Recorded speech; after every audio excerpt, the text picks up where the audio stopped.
Jermell Charlo successfully defends his WBC super welterweight world title with a 6-round KO over challenger Charles Hatley, and he did knock Hatley out cold with the final punch, a straight right hand. Now, it was a case of Charlo being the superior fighter in terms of athletic ability, but also in terms of technique. Hatley, very game, but kind of a ungainly, unorthodox type of fighter. And he really wasn't able to compete, as I say, in terms of athleticism, speed, accuracy, or technique. He was just trading on his unorthodoxy, I guess, and trying his best. He was knocked down in the 3rd round quite heavily. And then he was knocked down again after taking a barrage and culminating in a straight right hand in the 6th and knocked out cold. There's not much else to say about the fight. I know it was an impressive highlight reel knockout, but let's put things into perspective. Charles Hatley is a guy who, prior to being dropped in the 3rd round against Jermell Charlo, had been dropped 6 times previous in his career, according to the PBC commentators. So, you know, not a guy who has the greatest punch resistance in the world. And Jermell Charlo is known as more of a boxer and less of a puncher than his brother Jermell, his twin brother Jermell Charlo, who has already moved up to middleweight. So he's now left Jermell to fly the Charlo flag at super welterweight, light middleweight, whatever you prefer to call it these days. And he's looking at unifications. So I'm not here to downplay Jermell Charlo in any way.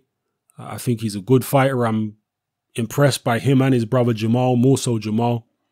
But I just want to put things in perspective. You look at Jermell's resume.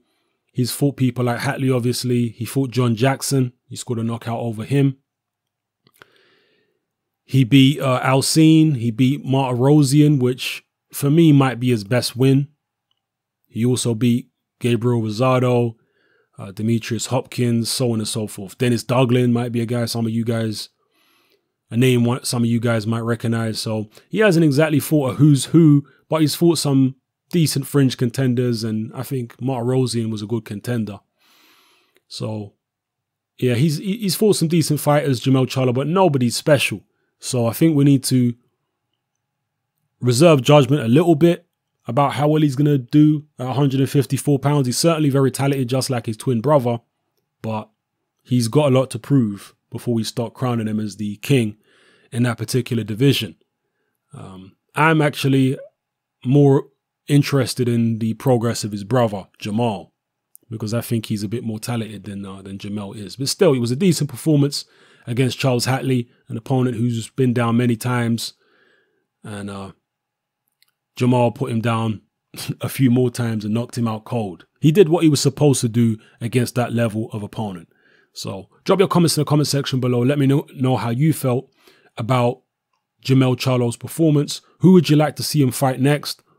Would you like to see those unifications? How long do you see him staying in the super welterweight division? Will it be too long before he moves up to middleweight?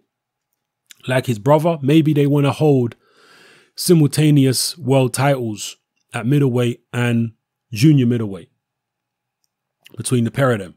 So yeah, drop your thoughts and comments below. It's happening. I'm out.